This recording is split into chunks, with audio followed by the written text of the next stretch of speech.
So you guys welcome back to the channel and you are watching the UPSC diary. अभी तक हमने part 2 तक complete कर लिया है मेजरमेंट एंड मोशन वाले चैप्टर का। एंड इस पर्टिकुलर वीडियो में मैं कोशिश करूँगी कि मैं पूरा का पूरा चैप्टर ही फिनिश कर दूँ। तो देखो यार, एक्टिविटी 8.82 में कह रहा है कि कलेक्ट करो एक स्ट्रिंग का पीस जो कि 150 सेंटीमीटर लॉन्ग होगा, एक हैवी मेटल, ठीक है। हैवी मेटल का क्या है, बॉल जिसमें एक हुक हो या स्टोन का, मतलब एक बोब टाइप का, एक स्टॉप वॉच लेना है, एक रूलर लेना है। अब आपको टाई करना है बॉब को at one end of the string. तो बेसिकली एक स्ट्रिंग लेना है। आप ऐसे मांग लो ये स्ट्रिंग है, इसमें एक बॉब को आपको या आप बॉब की जगह पे यहाँ पे आप एक स्टोन भी जो है अटैच कर सकते हो। और इसका जो अदर एंड है स्ट्रिंग का, उसको रिजिड सपोर्ट मान लो। आप एक हैवी मेटल बॉल हो गया या एक रूलर है, रूलर रूलर मीन्स होता है स्केल, ठीक है, उसके साथ आपने इसको अटैच कर दिया, ठीक है।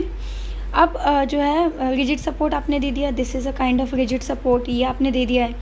ये आप जब दे दोगे ना, तो जो लेंथ है स्ट्रिंग का सपोर्ट एंड बॉब के, ये सपोर्ट हो गया, ठीक है, और ये आपका बॉब हो गया, मतलब सॉरी ये हो गया आपका support and this is going to be your bob, ठीक है। सो इन दिस सिचुएशन आपको करना क्या है, इसको जो है ये दोनों अटैच हो गया ना, कुछ इस तरीके से आपको करना है कि जो लेंथ है स्ट्रिंग का in between support and Bob वो कुछ 100 सेंटीमीटर, यानी इन यहाँ से लेके यहाँ तक के बीच का जो लेंथ है वो 100 सेंटीमीटर होना चाहिए आपका। अब आपको वेट करना है for the bob to come to rest, ठीक है। तो आप जैसे ही इस पर लगोगे तो हिलने लगेगा, हिलते हिलते एक ऐसा पोजीशन आएगा जब ये रुक जाएगा, आपका पेंडुलम रेडी हो गया। तो this is the activity to make a pendulum, I can say make a pendulum. तो इस टाइप की एक्टिविटीज़ को आप ऐसे लिख सकते हो, जैसे ये वाला पार्ट हो गया फर्स्ट पार्ट, तो इसमें आप मटेरियल रिक्वायर्ड लिख सकते हो, ठीक है, मटेरियल रिक्वायर्ड, ठीक है। और ये वाला जो पार्ट है आपका, ये यहाँ से लेके यहाँ तक, ये आपका प्रोसीजर आप मान सकते हो, this can be a procedure, okay बच्चा। नाउ जेंटली आपको क्या करना है, बॉब को होल्ड करना है, मूव करना है slightly to one side and release it. मतलब जैसे आपने बॉब को होल्ड किया, अब इसको जो है स्लाइटली आप मान लो इधर की तरफ मूव किया एंड देन उसके बाद इसको रिलीज़ करोगे। जैसे रिलीज़ करोगे इसकी मूवमेंट स्टार्ट हो जाएगी, ठीक है। ध्यान रखना है आपको कि आपको बॉब को पुश नहीं करना है while releasing it and that the string is taught, अच्छे से है टाइट, ठीक है। क्या आपका पेंडुलम ऑसिलेट कर रहा है, नहीं टू एंड फ्रो मोशन कर रहा है, ऑब्वियसली करेगा, ठीक है। वॉच के इस्तेमाल से आपको मेज़र करना है टाइम जो पेंडुलम को लगा टू कंप्लीट 10 ऑसिलेशंस, यानी 10 बार टू एंड फ्रो करने का जो टाइम टेकन है वो आपको मेज़र करना है, ओके। और इस पर्टिकुलर ऑब्जर्वेशन में जो भी आप रिकॉर्ड करोगे वो आपको टेबल 8.1 में डालना है। इस एक्टिविटी को आपको 3-4 बार रिपीट करना है। डिवाइड करना है time taken for 10 oscillations by 10 oscillations, मान लो 10 ऑसिलेशंस का सपोज करो आपका 2 मिनट आया, ठीक है। तो उसको आपको डिवाइड करना है 10 से। अब ध्यान रखना 2 मिनट अगर आपका है तो इसको आप सेकंड में कन्वर्ट करेंगे, तो आपको पता ही होगा 1 मिनट में 60 होता है, तो 2 मिनट में 120/10 आएगा, 0 से 0 कट गया, तो आपका 12 के आसपास का आंसर आएगा। तो वही है, time taken for 10 oscillations, time period in seconds में आपको डाल देना है। स्ट्रिंग की लेंथ है 100 सेंटीमीटर, तो ये आप यहाँ पे डाल सकते हो। सपोज़ करो किसी बच्चे का 2 मिनट आया, तो इसको आप लिखोगे 120/10, 10 ऑसिलेशन से, तो it is a 12, okay. Time taken for 10 oscillations करने में 2 मिनट लगा, टाइम पीरियड क्या था 12, ओके। देन उसके बाद आपको सपोज़ करो किसी को 3 मिनट लग गया, तो इसका हो जाएगा 180/10, दैट इज़ 0 से 0 कट गया, तो 18। तो इस तरीके से आपको रिपोर्ट करना है। कह रहा है कि is the time period of A pendulum almost the same every time. कह रहा है जितनी बार भी आपने पेंडुलम को हिलाया, क्या हर बार उसका ऑसिलेशन सेम था? हो सकता है तीनों बार आपके 2 मिनट आए, या हो सकता है टाइम थोड़ा ऊपर नीचे हो जाए। तो कंक्लूज़न क्या निकला है? जो कंक्लूज़न होता है ना बच्चा, ये आपका ऑब्जर्वेशन होता है, ठीक है।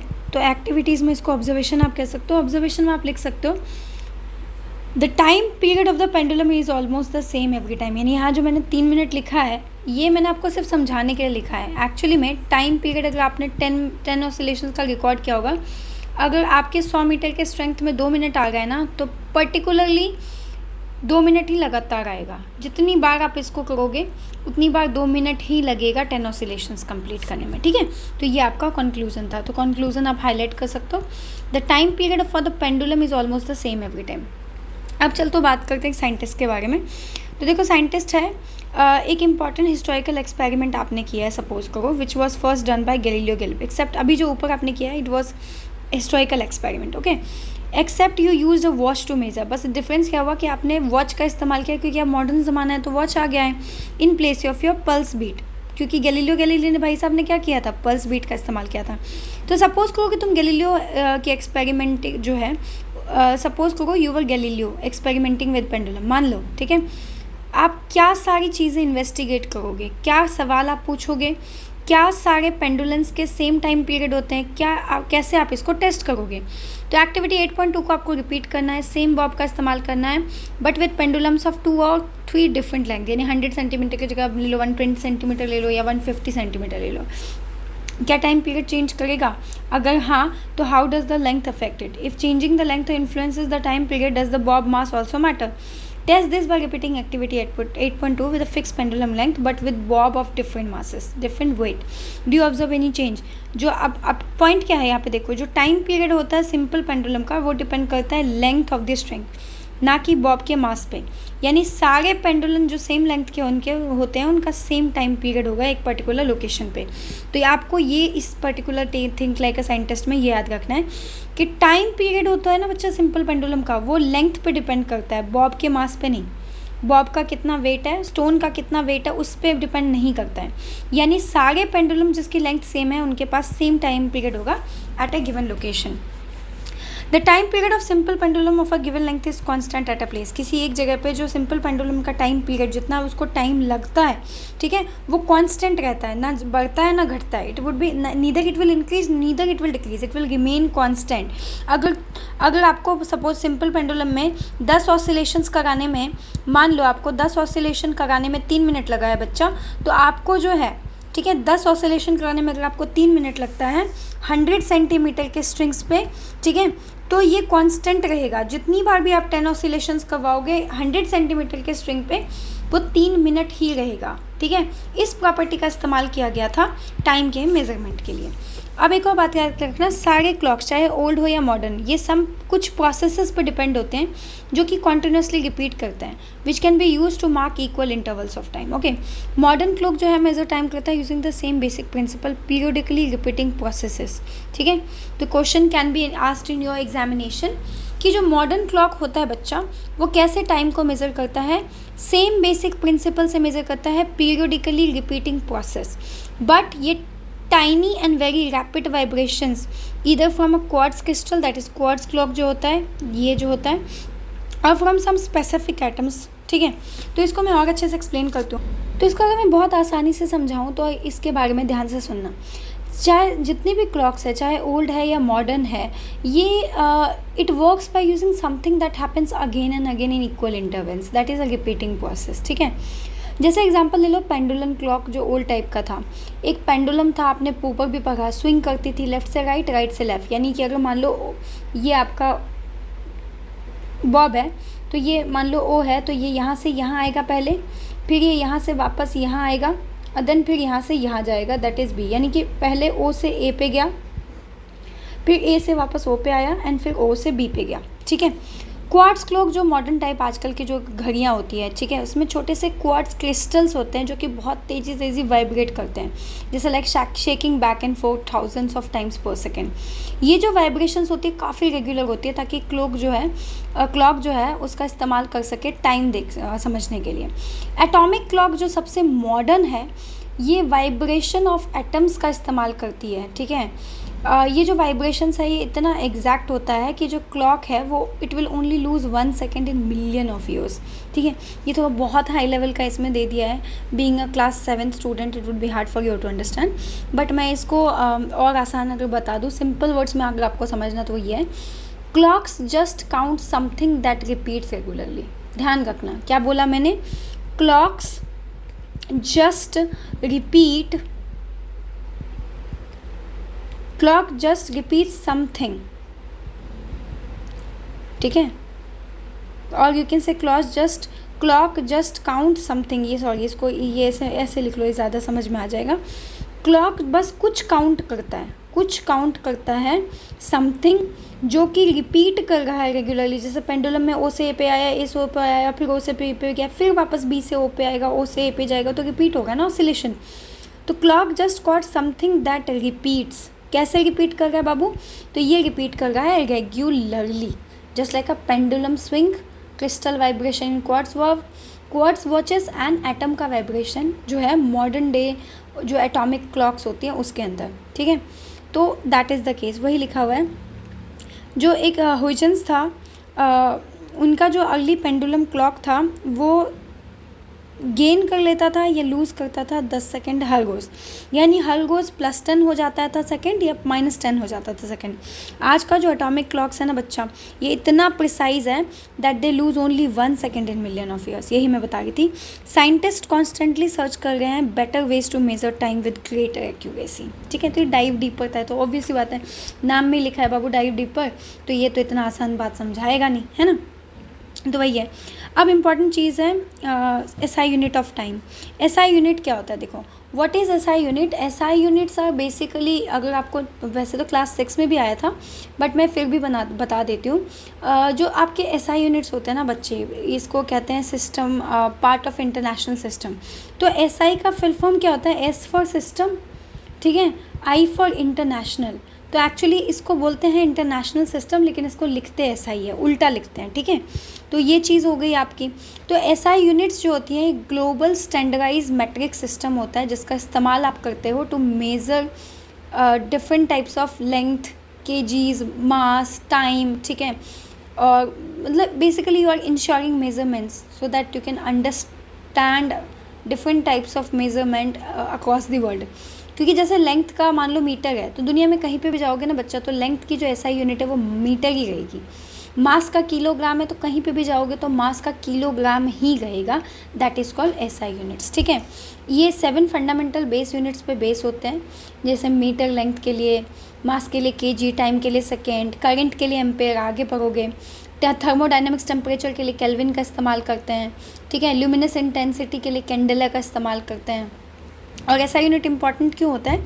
बिकॉज ये आपको यूनिवर्सल लैंग्वेज देता है मेजरमेंट का, यानी एक ऐसा वर्ड आपको दे दिया जो दुनिया के किसी भी कोने में आप जाओ, यानी साइंटिस्ट हो या चाहे पीपल हो, they can go anywhere और everywhere and they are able to understand and compare data very accurately, so that is SI unit, okay. तो टाइम का क्या SI यूनिट है? मैंने SI यूनिट के बारे में तो आपको बता दिया, लेकिन टाइम का क्या SI यूनिट है बच्चा? तो टाइम का SI यूनिट होता है सेकेंड, और इसका सिंबल होता है S, ठीक है, स्मॉल। लार्जेस्ट यूनिट जो होता है टाइम का वो मिनट होता है और आर होता है। तो अभी वैसे बात है, घंटा ज़्यादा होगा या मिनट ज़्यादा होगा? तो ऑब्वियसली आर ज़्यादा होगा। तो लार्जेस्ट यूनिट में दोनों आते हैं, मिनट भी आते हैं, आर भी होते हैं, ये तो आपको पता ही होगा। 1 मिनट में कितने सेकेंड्स होते हैं बच्चा? तो 60 मिनट होता है। और 1 आवर में 60 सेकेंड्स होता है। और 1 आवर में कितने मिनट्स होते हैं? 60 मिनट होता है। और 1 मिनट में कितने सेकेंड्स होते हैं? तो 60 सेकेंड्स होते हैं। तो ये है आपका SI यूनिट ऑफ टाइम, ठीक है। अगेन डाइव डीपर की बात कर रहा है। यूनिट ऑफ टाइम जैसे सेकेंड, मिनट और आवर होता है, ये लोअर केस यानी कि अल्फ़ाबेट के स्मॉल लेटर से स्टार्ट होता है, except at the beginning of a sentence. Their symbol S, minute and H are also written in lower case letters and in singular formats. Not that a full stop is not written after the simple, except at the end of a sentence. While writing the time, always leave a space between the number and the unit. यानी जैसे 60 ऐसे लिख देते हैं कुछ बच्चे, इसको आप ऐसे मत लिखो, इसको आप ऐसे 60 सेकेंड, यानी बीच में थोड़ा स्पेस आपको देना है. ऑल्सो ध्यान रखना है, अगर आप सेकेंड की S की जगह पे सेकेंड लिख रहे हो, ठीक है, फॉर सेकेंड, एंड आवर्स के लिए आप आवर्स के लिए आप क्या लिखोगे? HRS लिखोगे, ठीक है, तो ये इनकरेक्ट होगा. सेकेंड के लिए सेक लिख दिया और आवर्स के लिए HRS लिख दिया, तो ये इनकरेक्ट होता है. Better right HR and second के लिए राइट S, जस्ट H, ठीक है. और R के लिए HR भी नहीं है, ये भी इनकरेक्ट ही होता है. So if you have to write in abbreviated terms में आपको लिखना है, तो आप सेकेंड्स के लिए स्मॉल s लिखेंगे, R के लिए H लिखेंगे, ठीक है, और मिनट के लिए हम पूरा लिखते हैं MIN. फैसिनेटिंग फैक्ट्स क्या है? The hole in the bowl of ghatika yantra was made in such a manner. घटिका यंत्र ऊपर पढ़ाया था ना, तो उसमें जो होल होता है वो कुछ इस तरीके से बनाया है कि 24 मिनट लगता है सिंक को भरने में, ठीक है, फिल करने में और उसको गिरने में, पानी मतलब बाउल में पानी भर जाने में, ठीक है, या आप कुछ भी उसमें अगर फिल कर रहे हो तो उसको फिल करने में 24 मिनट लगेगा और फिर जो ओवरफ्लो होगा तो बहने लगेगा। जो टाइम यूनिट मेजर्ड किया जाता है इस क्लॉक के द्वारा उसको हम घटिका या घटी कहते हैं। It became the standard unit of time measurement and continued until the end of 19th century. 24 hour long day was thus divided into 60 equal ghatis. तो याद रखना 24 घंटे का जो आपका पूरा दिन होता है इसको कितने में डिवाइड किया गया है, 24 hour long day is equals to 60 equal ghatis. ठीक है, यही चीज़ इसमें बता रखा है। अगेन आप देख रहे हैं क्या है, ये वॉल क्लॉक को देखो। ठीक है, स्मॉलेस्ट इंटरवल ऑफ टाइम आप इसमें जो देख रहे हो क्या वो आप देख के मेज़र कर सकते हो। 1 second is the smallest interval, सबसे छोटा स्मॉलेस्ट इंटरवल सेकेंड होता है टाइम में, हमेशा याद रखना, जो कि आप क्लॉक के इस्तेमाल से कर सकते हो। यानी ये वाली जो बड़ी सी सुई है जो हर बार जब ये एक मूवमेंट करती है इसका मतलब 1 सेकेंड क्रॉस हो गया। साइंस एंड सोसाइटी की बात करूँ, आज की दुनिया में measuring tiny fractions of a second is very important. For example in sports time keeping devices can record events down to 100 मतलब 1/100 और even 1000 that is 1/1000 of a second to determine the winner in a race. क्योंकि अगर कोई इंसान 0.1 second से भी आगे है तो वो विनर होगा। मेडिसिन में जो हार्ट है वो मॉनिटर करती है, कैसे आप हार्ट के बारे में, हार्ट की मूवमेंट को कैसे मॉनिटर करते हो, with the help of electrocardiogram that is called ECG machines, जो कि मिली सेकेंड वाइब्रेशंस जो हार्ट बीट में होती है उसको भी मेज़र कर पाती है, ताकि आप हेल्थ डिटेक्ट कर सको जो हार्ट में हो रहा है, हार्ट की हेल्थ को डिटेक्ट कर दो, so that you can easily find what are the issues related with the heart. Obviously you and me can't do, but या medical experts can do that. Music में अगर मैं बात करूँ तो डिजिटल रिकॉर्डिंग्स कैप्चर करती है साउंड थाउजेंड्स ऑफ टाइम्स पर second for smooth playback. Many devices use even shorter intervals, smartphones, computer process signals in micro second. जो भी सिग्नल इसको आती है वो माइक्रो सेकेंड्स में वो डिवाइड करते हैं। And it allows them to operate very fast, ताकि वो आसानी से जल्दी जल्दी जो है ऑपरेट कर सके। अगर ये सब तरीके से वो लोग मेज़र नहीं कर पाएंगे तो it would be very difficult for them to operate. So scientist continue कर रहे हैं कि वो और बेहतर तरीके से, प्रिसाइज तरीके से टाइम मेजरिंग टूल्स को डेवलप कर सके, ताकि स्पेस एक्सप्लोरेशन में उनकी और ज़्यादा हेल्प हो, मेडिसिन्स में हेल्प हो और एडवांस साइंस एक्सपेरिमेंट्स करने में उनकी मदद हो। और इन सब चीज़ों को करने के लिए they need to develop time measuring tools. जो faster and more accurate our clocks become the more they help the societies. जितना ज़्यादा हमारा एक्यूरेट क्लॉक होगा उतना ज़्यादा हम अपनी सोसाइटी की हेल्प कर सकते हैं, कुछ इस तरीके से जो कि आम जनता, आम स्टूडेंट हम जैसे सोच भी नहीं सकते, we can't even notice. Okay, अभी ये देखो ये क्या कह रही है, for races covering the same distance we can tell who was faster by measuring time, but how can we tell that when comparing races for different distances. Okay, slow और fast की बात कर रहे हैं। What do we mean when we say something is moving fast और slow. Suppose you are watching 100 metre race on a straight track. एक 100 metre का race चल रहा है 100 मीटर का सीधी ट्रैक पे, आप उसको वॉच कर रहे हैं। सारे प्लेयर्स जो है स्टार्टिंग लाइन से एक साथ भागते हैं, बट कुछ टाइम के बाद वो एक साथ तो नहीं होते हैं, कोई आगे कोई पीछे होता है। अब बताओ you decide who is running faster among them. इसमें देखो ये बंदा सबसे फास्टर है और ये इन सब में सबसे स्लो चल गए। Someone who is ahead of others at some instant, एक पर्टिकुलर टाइम पे, किसी टाइम पे जो सबसे आगे है वो फास्टर है देन अदर्स, यानी कि someone who has covered more distance within the same time is running faster. 100 metre का रेस है, जो सबसे पहले 100 मीटर पे पार कर जाएगा, he is the one who ran faster. Distance moved by objects in a given interval of time decide which one is faster और स्लोअर। तो समझ में आया, ऑब्जेक्ट कितना डिस्टेंस मूव कर पाया। ये मान लो अगर मैं इसको ऑब्जेक्ट मान लूँ, इस लड़के को, इस बॉय को अगर मैं ऑब्जेक्ट मान लूँ, तो ये कितना मूव कर पाया 1 मिनट में। अगर मान लो 100 मिनट की रेस थी और इसको बोला कि 2 मिनट में कवर करना है, ये इसने 1 मिनट 30 सेकेंड में कंप्लीट कर लिया बेबी। तो इसका मतलब क्या है, he is the object who is ahead of others, he is the object whose movement at a particular given interval of time is faster compare to others. ठीक है, और इसका जो है, इसका जो मूवमेंट है at a given interval of time is slower than the others, so he is running slow. तो हम ये कहते हैं the faster runner has a higher speed. ठीक है, तो आपको स्पीड के बारे में पता होगा, नहीं पता तो अब इसके ऊपर वही टॉपिक है। स्पीड का मतलब होता है जब आप डिस्टेंस को बच्चे कंपेयर करोगे, दो या दो से ज़्यादा ऑब्जेक्ट एक पर्टिकुलर टाइम में जब क्या कहते हैं मूव कर रहे हैं, तो हम देख सकते हैं we can found out which of them is moving faster. The unit time में बी 1 सेकेंड और 1 मिनट और 1 आवर। अब जो टाइम गिवन है हो सकता है 1 मिनट हो या 1 सेकेंड हो। We call the distance covered by an object in unit time as the speed of the object. अब ये यूनिट टाइम कुछ भी हो सकता है, 1 मिनट, मतलब आप इसको ऐसे समझ सकते हो कि distance covered by a boy in 1 minute is the speed of the object.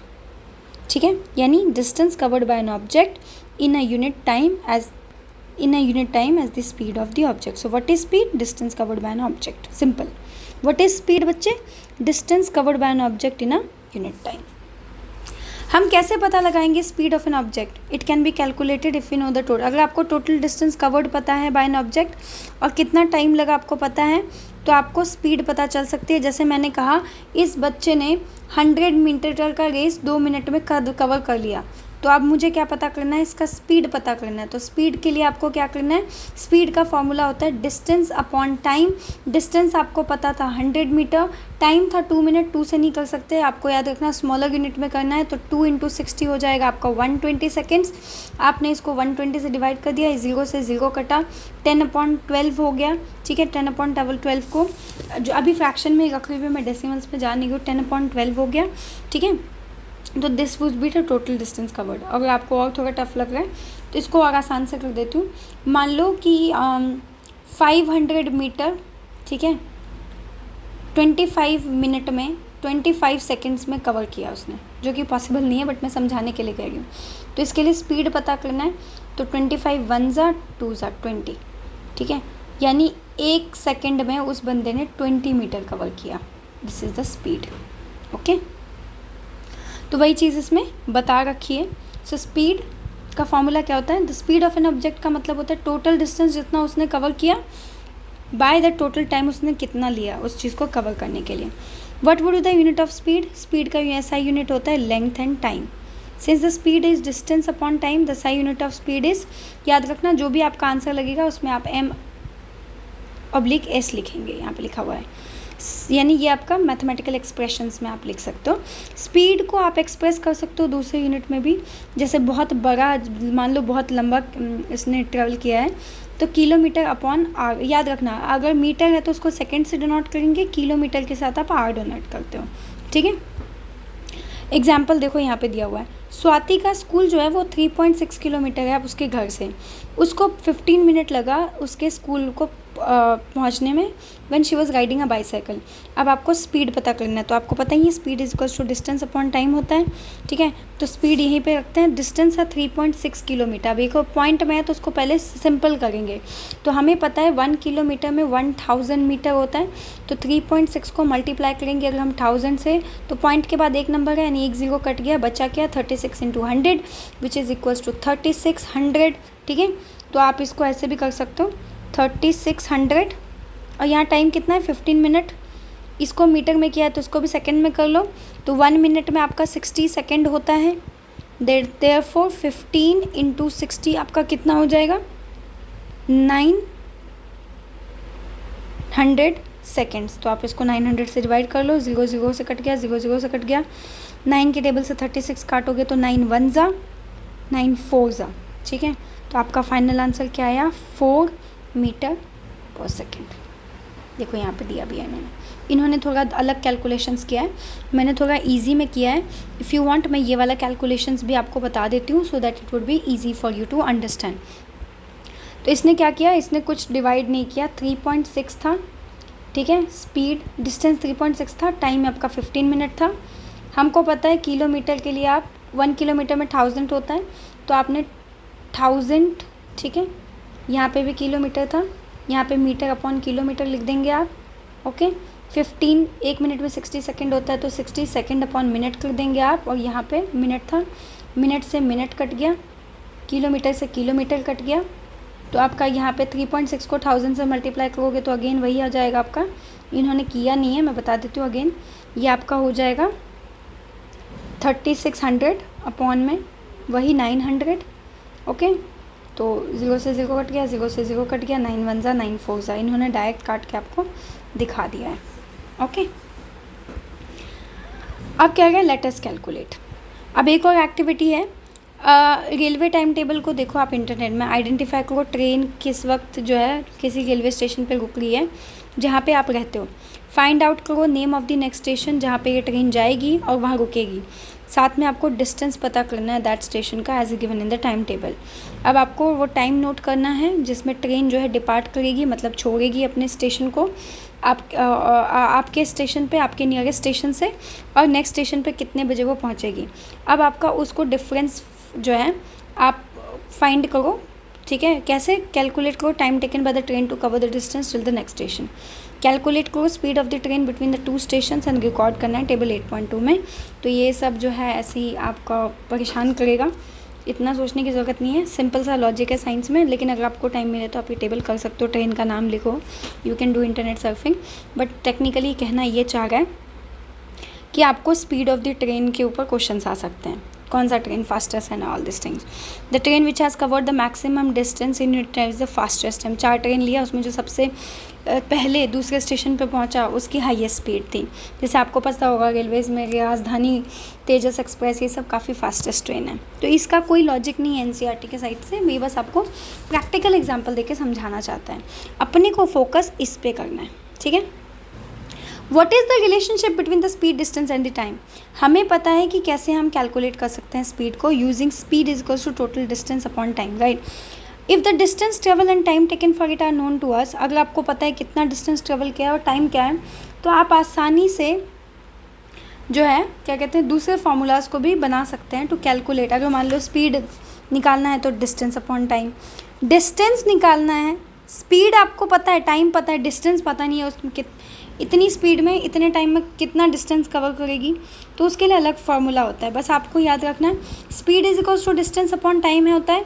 लेकिन अगर डिस्टेंस निकालना है तो ये स्पीड जो है क्या हो जाएगा, मान लो आपको डिस्टेंस निकालना है तो ये जो टाइम है ये यहीं पर रहेगा, ये ऐसे इसके नीचे जाके इनटू हो जाएगा, क्योंकि ऊपर न्यूमरेटर है तो ये डिवीज़न में आ जाएगा, जिसको फार्मूला के हिसाब से distance is equals to speed into time लिखते हैं। दिस इज़ द फार्मूला, ठीक है ना, distance covered speed into time. आपको फार्मूला निकालना आ गया तो आप आसानी से निकाल सकते हो, जैसे कि मैंने यहाँ पे किया था, ठीक है। अगर बाय इन केस आपको नहीं निकालने आ गया है तो आप इस फार्मूलाज को याद कर सकते हो। Speed is equals to distance upon time, distance is equals to speed into time, ठीक है। मल्टीप्लाई, सिर्फ स्पीड में डिवीज़न होता है, ध्यान देना। सिर्फ स्पीड जब निकालते हैं तो डिस्टेंस अपॉन टाइम यानी डिविजिबिलिटी रूल लगती है, लेकिन अगर आपको डिस्टेंस निकालना है तो वो मल्टीप्लाई होता है। टाइम निकालना होता है तब डिवाइड, टाइम में भी डिवाइड होता है, सिर्फ इस वाले केस में आपका मल्टीप्लाई होगा। अगर आपको टाइम निकालना है तो जितना डिस्टेंस आपको दिया है उससे के साथ स्पीड को डिवाइड कर दो तो आपका आंसर आ जाएगा। अब जैसे क्वेश्चन देखो, एग्जाम्पल 8.2, राघव अपने नेबरिंग सिटी में जा रहा है बस से, वो 50 किलोमीटर पर आवर की स्पीड से चल रहा है और टाइम जो है 2 घंटे लगे उसको टू रीच दैट सिटी। कितना दूर है वो सिटी, यानी डिस्टेंस निकालना है, ठीक है। तो आपको पता है स्पीड दिया है 50 किलोमीटर पर आवर, टाइम बच्चा आपको दिया है 2 आवर। फॉर्मूला आपको निकालना है क्या, डिस्टेंस, तो डिस्टेंस का मैंने ऊपर बताया था स्पीड इनटू टाइम होता है, यानी कि 50 किलोमीटर पर आवर जो है उसको आपने मल्टीप्लाई कर देना है किसके साथ, किसके साथ, यहाँ पे लिखा है ना किलोमीटर अपॉन आवर, तो ये किलोमीटर अपॉन आवर हो जाएगा, मल्टीप्लाइड में टाइम दिया है 2 आवर, ठीक है। तो ये देखो इस आर से आर कट गया तो बचा कितना, 52 ज़ा 100 किलोमीटर, ये आपका डिस्टेंस निकल गया, ठीक है। 8th एग्जाम्पल देखो, एक ट्रेन है वो ट्रैवल कर गया at a speed of 90 kilometre per hour, how much time will it take to cover distance of 360 kilometre. Speed दिया हुआ है, डिस्टेंस दिया हुआ है, टाइम निकालना होता है, तो टाइम का क्या होता है आपको पता ही होगा, टाइम के लिए डिस्टेंस अपॉन स्पीड होता है। डिस्टेंस आपको क्या दिया है, 90 किलोमीटर पर आवर दिया हुआ है, ठीक है, और स्पीड आपको दिया है 360, सॉरी गड़बड़ हो गया, वेट, टाइम का फॉर्मूला होता है डिस्टेंस अपॉन स्पीड, ठीक है। डिस्टेंस आपका क्या दिया है 360 किलोमीटर, तो आप लिखो इसको 360 किलोमीटर। टाइम क्या दिया 90 किलोमीटर पर आवर, किलोमीटर से किलोमीटर कट गया, दोनों सेम था, 0 से 0 कट गया, 9 1 ज़ा 9 4 ज़ा और इधर आर लिखा हुआ है तो 4 आर आपका आंसर आ गया, ठीक है। या अगर आपको इसमें भी कन्फ्यूज़न है तो आप इसको ऐसे भी कर सकते हो, सिंपल फार्मूला, इतना कॉम्प्लेक्स मत करो। आपको पता है t is equals to distance upon speed, distance था आपका 360 और आपका स्पीड था 90, ठीक है। क्वेश्चन में किलोमीटर पर आवर लिखा है और आपको टाइम निकालना है तो यूनिट आर की लगेगी। 0 से 0 कटा, 9 4 ज़ा 36, तो यहाँ पे आ जाएगा 4 आर या फिर 4 आर, ठीक है।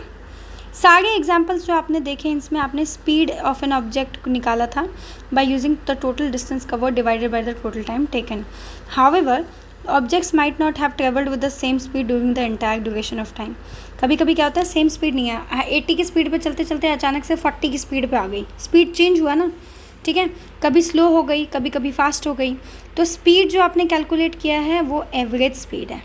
अभी तक आपने जितने भी स्पीड कैलकुलेट किए वो एवरेज स्पीड है, बट इस बुक में हम जो है we have use the term speed for average speed. Higher classes में स्पीड की जगह पे एवरेज स्पीड में आपको 2 डिफरेंट टाइम्स दे देंगे, फिर आपको निकालना पड़ेगा। तो अभी अपना दिमाग इसमें ज़्यादा घुसाने की ज़रूरत नहीं है। साइंस एंड सोसाइटी की बात करते हैं। Vehicle such as scooter, motor bike, car and buses have an instrument which measures and display the vehicle speed in kilometre per hour. आपको पता ही होगा गाड़ियों के अंदर जैसे scooter, motor bike, car and buses, उसमें एक इंस्ट्रूमेंट होता है जो आपको व्हीकल की स्पीड को बताता है। तो देखा ही होगा कितने किलोमीटर पर आवर की स्पीड पे चल गया, तो उसको स्पीडोमीटर कहते हैं। तो क्वेश्चन बन जाएगा what is speedometer. So speedometer tells the speed of an object, ठीक है। Speed of a car, motor bike और speed of a vehicle is measured by a device called speedometer. दूसरा जो है ओडोमीटर। ओडोमीटर आपको बताता है कि कितना डिस्टेंस आपका व्हीकल अभी तक चला है इन किलोमीटर, ठीक है। क्या अब ये कह रहा है, इसने एक बार एक मैराथन देखा on a straight road stretch. I noticed that some people seems to be running at the same speed during that distance, while some people would speed up or slow down. How are their motions different? तो अब इसके ऊपर ये topic है uniform and non uniform linear motions, ठीक है। तो मैं इसके बारे में आपको बताती हूँ। इसमें क्या होता है देखो, तो क्या है, आपको याद होगा लीनियर मोशंस के बारे में आपने measurement of length and motion class 6 के साइंस बुक क्यूरियोसिटी में पढ़ा था। जब एक ऑब्जेक्ट मूव करती है स्ट्रेट लाइन पे, कोई ऑब्जेक्ट है वो स्ट्रेट लाइन पे मूव कर रही है, ठीक है, उसको लीनियर मोशन कहते हैं। जैसे ट्रेन सीधी सीधी लाइन पे चलती है, ठीक है। अब इमेजिन करो अ train on a track which is along a straight line between 2 adjacent railways, ठीक है। 2 आमने सामने रेलवे स्टेशन में एक ट्रेन जो है अपने ट्रैक पे चल रही है सीधी, तो वो जो मोशन है ट्रेन का इन दोनों स्टेशंस के बीच में, वो लीनियर मोशन का एग्जांपल है। जो ट्रेन है वो स्टार्ट करेगी स्टेशन ए से, मान लो ये स्टेशन ए है, यहाँ से स्टेशन बी पे गई और इसके बीच में ट्रेन कहीं नहीं मुड़ी, सीधी चल गई थी, सीधी चल गई थी। तो ये जो आपका ट्रेन है, ठीक है, ये किस मोशन में है बाबू, ये लीनियर मोशन में है, ठीक है। तो ये क्या A first station A at a slow, अब क्या है, the train starts from the first station A at a slow speed then move. अभी जो मैंने बताया वो लीनियर मोशन था, पर अब देखो क्या कह रहा है, जो ट्रेन है वो स्टार्ट करती है स्टेशन ए से स्लो स्पीड पे, लेकिन धीरे धीरे वो फास्टर स्पीड हो जाती है, फिर स्लो डाउन करती है और एक जगह रुक जाती है नेक्स्ट स्टेशन डी पे पहुँचते पहुँचते। In between the 2 stations for some distance B to C, A से बी पे आई, बी से सी पे आई, सी से डी। ए से बी में लीनियर स्पीड में चल गई थी, बी से सी में स्लो हो गई, सी से डी में अचानक से फास्ट हो गई। जो ट्रेन है उसके मूवमेंट स्लो फास्ट हो रही है, कभी स्लो हो रही है, कभी फास्ट हो रही है। तो यानी लीनियर एक जो ट्रेन है उसकी जो मूवमेंट है कांस्टेंट स्पीड पे, the train is moving at a constant speed that is at an unchanging speed, ठीक है। इसको मैं फिर से समझाती हूँ। जो ट्रेन है वो स्टार्ट किया है स्टेशन ए से स्लो स्पीड पे, तो फिर उसके बाद फास्टर स्पीड पे गई, फिर स्लो हो गई, यानी स्लो फास्ट हुई ना, तो उसको कंसिडर किया जाता है कांस्टेंट, ठीक है। चेंज तो हो रहा है, ऊपर नीचे तो हो रहा है, लेकिन स्पीड उसकी कांस्टेंट है, ठीक है। तो वही कहेंगे train moves eight a constant speed that is an unchanging, ना बदला हुआ स्पीड। क्योंकि मान लो ट्रेन अगर स्लो हुई तो फिर फास्ट होके उसने जो अपना स्लो था उसको कवर कर लिया, ठीक है, अपना डिस्टेंस उतने ही टाइम में उसने कवर कर लिया। ये देखो ट्रेन है स्ट्रेट लाइन, ये कौन सा मोशन है, लीनियर मोशन है, ठीक है। An object moving along a straight line with a constant speed is said to be uniform linear. एक ऑब्जेक्ट है जैसे ट्रेन था स्ट्रेट लाइन में मूव कर गई थी सेम स्पीड के साथ, तो वो यूनिफॉर्म लीनियर मोशन पे है, यानी ट्रेन जो है वो यूनिफॉर्म मोशन में है between B and C. On the other hand if the speed of an object moving along a straight line keeps changing it is said to be non uniform linear motion, ठीक है, यानी slow fast slow fast slow fast हुई, तो ये जो motion थी train की ए से बी तक as well as between C and D तक, वो नॉन यूनिफॉर्म कहलाया गया। यानी ए से बी, बी से सी से डी, मान लो 50 मीटर पर सेकंड की स्पीड पे चल रहा था और ए से लेके डी तक इसी स्पीड में चला, तो उसको लीनियर मोशन कहेंगे स्ट्रेट लाइन पे। लेकिन स्लो फास्ट होकर चेंज हुआ तो ये नॉन यूनिफॉर्म लीनियर मोशन हुआ। ठीक है, इसमें कुछ नहीं है। क्वेश्चन आ सकता है difference between uniform and non uniform linear motions. एक ऑब्जेक्ट जब यूनिफॉर्म मोशन में होती है, ठीक है, यूनिफॉर्म लीनियर मोशन में, तो इक्वल डिस्टेंस कवर करती है इक्वल टाइम पे। ठीक है, समझ में आया? जबकि it covers unequal distance in equal intervals of time when it is non uniform linear motion. Okay, तो अब मैं एक चीज़ तुम्हें बताती हूँ, यूनिफॉर्म मोशन को आसानी से समझो। जब एक ऑब्जेक्ट मूव करती है सेम स्पीड में इन अ स्ट्रेट लाइन, वो इक्वल डिस्टेंस इक्वल टाइम पे कवर करती है। इसके लिए मैं आपको एक एग्जांपल देती हूँ। A car moving at a constant speed of 60 kilometre per hour on highway, change ही नहीं हुआ, तो ये यूनिफॉर्म मोशन था। ठीक है, जैसे आपकी जो फ़ैन की जो ब्लेड्स, जो आपके पंखे घूम रहे हैं, वो भी कांस्टेंट स्पीड पे एक ही मोशन पे चल गई है, उसका वो यूनिफॉर्म मोशन पे। लेकिन जब एक ऑब्जेक्ट, ध्यान रखना मैं इसको समझा रही हूँ, जब एक ऑब्जेक्ट की स्पीड बदल गई है, कभी फास्ट कभी स्लो, तो ये अनइक्वल डिस्टेंस इक्वल टाइम में कवर कर गई है। कैसे, इसका एग्जांपल बताती हूँ। इसका एग्जांपल आप ऐसे मान लो बच्चा, जैसे अ कार, इसका एग्जांपल चाहो तो आप लिख दो, इतने अच्छे से आपकी बुक में है नहीं।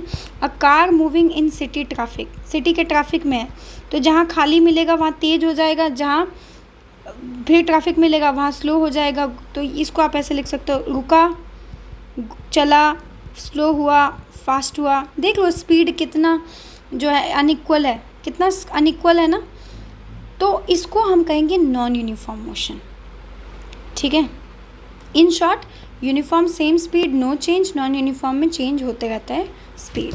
यही इसमें पूरा बताया है। अब यहाँ पे देखो, ट्रेन एक्स और ट्रेन वाई के बारे में बोल गए। 10 बजे 0 पे थी, 20 पे 40, 60, 80, 100। लेकिन ट्रेन एक्स का जो डिस्टेंस था वो सेम रहा। ठीक है, चाहे वो या तो पोजीशन जो थी उसकी, अब यहाँ पे देखो कि डिस्टेंस इसका सेम रहा था, पोजीशंस उसके थोड़े बदल गए थे। ट्रेन वाई के भी पोजीशंस बदल गए थे और डिस्टेंस भी इसका देखोगे तो ऊपर नीचे बदल रहा है, कांस्टेंट नहीं है। तो जिसकी कांस्टेंट है, यानी ट्रेन एक्स जो है वो इक्वल डिस्टेंस कवर कर रहा है इक्वल इंटरवल्स ऑफ टाइम में, तो इसको कहते हैं यूनिफॉर्म लीनियर मोशन। जबकि ट्रेन वाई जो है उसका देख रहे हो ना, पोजीशन भी बदल रहा है, डिस्टेंस भी बदल रहा है। ठीक है, तो ये जो था नॉन यूनिफॉर्म लीनियर मोशन में था। यूनिफॉर्म लीनियर मोशन आइडियलाइजेशन है। एवरीडे लाइफ में हमें शायद ही कोई ऐसा ऑब्जेक्ट मिलेगा जिसकी कांस्टेंट स्पीड रहती है over long distance for long interval of time. That is why we have to use average speeds. Got it? ये क्वेश्चन पूछता है why do we use average speed. ये सवाल पूछ सकता है कि हम एवरेज स्पीड का इस्तेमाल क्यों करते हैं। हम एवरेज स्पीड का इस्तेमाल इसलिए करते हैं क्योंकि एवरीडे लाइफ में we will rarely find an object which is moving with a constant speed over a long distance for a long interval of time. That is why we have to use an average speed. Okay? तो nutshell में आपका ये chapter ख़त्म हो गया है. Do let me know in the comment section if you want me to make question answers of this NCERTs also. Okay? Thank you so much for watching.